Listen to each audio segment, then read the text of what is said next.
Prime Minister and the Labour leader, Keir Starmer, faced off in last night's first TV debate of the general election.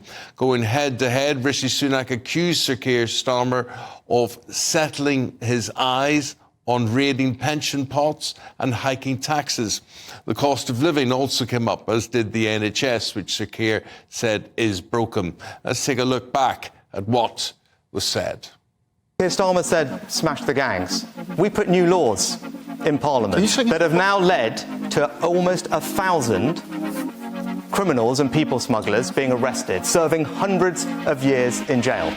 Because we do need to smash the gangs. Keir Starmer voted against those laws.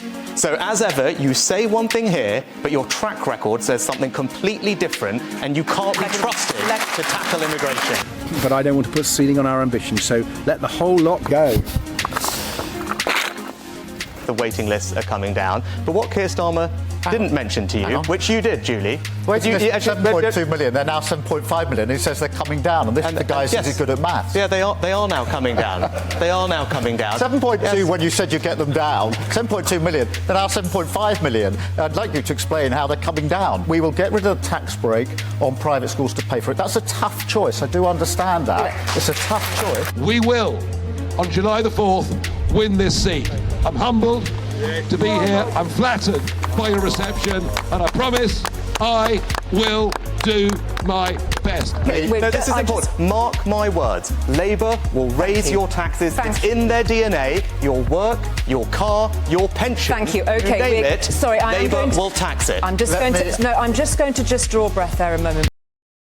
And we'll draw breath here in the studio. This is political commentator John Uxley, hiya John, who watched all of that last night. And I think it doesn't really matter about the detail that was said. The thing is image, projection, who dominated the screen, if anybody. You're really right. I think one of the things, Rishi Sunak looked a bit more tetchy. He was more aggressive. He was a bit more domineering, in particular, really quite often going over his time limits and scrapping with the moderators. Sometimes people will interpret that as passion. Others might see it as a bit angry. I think Keir Starmer connected really well with the audience members who asked the question. The first question came from someone who was really themselves struggling with the cost of living crisis. And I think at that attempt to do the humanity of politics, Starmer probably had the edge, and that will certainly help him with some voters as well. Yeah. Now, what about the key points that emerged? I mean, you mentioned there migration, tax, NHS. What did they make as the talking points? Rishi Sunak was very clear to make this idea of Labour tax rises. He kept dropping this figure of £2,000. Keir Starmer was a bit weak in pushing that back.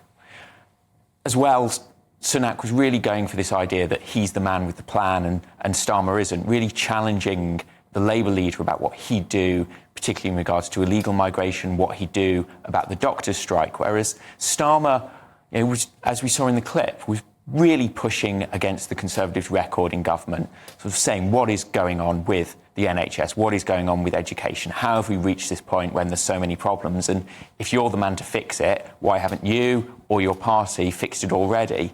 And really leaning into this idea that it's 14 years wasted by the Conservatives. Did you see this as a scrap or a debate? Was it ill-tempered?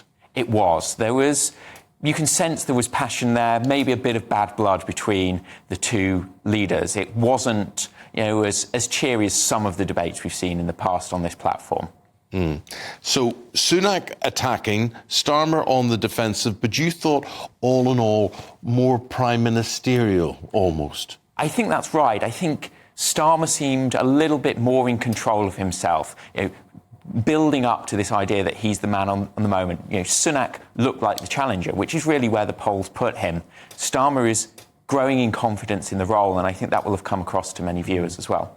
Well, the void in the polls, the popularity polls that we're getting, 20-plus points adrift are the Conservatives on this. So if you were Sunak, would you have advised him to do anything differently than he did last night? I think he could have probably stuck to his time a bit better. speaking over people, scrapping with the moderator, Julie Etchingham, who's very well respected, isn't the best look. I think if he'd been a bit more controlled, he'd have come across more professional. But apart from that, in terms of the content of what he was saying, he hit all the lines he needed to take. The question is, does it make any difference? 5 years ago, in the same debate, the audience said that Jeremy Corbyn came out slightly ahead. 4 weeks later, when we had the election, he was a long way behind. Yeah. So basically, it's Starmer's to lose.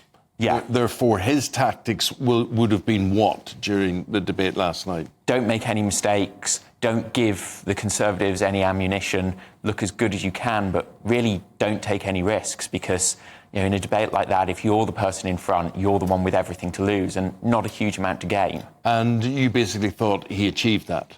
Pretty much. I mean, I think Sunak maybe came out slightly better of the two, but the best way I can describe it is, in football terms, it's like winning a throw-in when you're already 4-0 down. It's better than not doing it, but it's not going to change the outcome. OK. Now, look, we just want to say, that's John's view on what he saw from a political analysis point of view.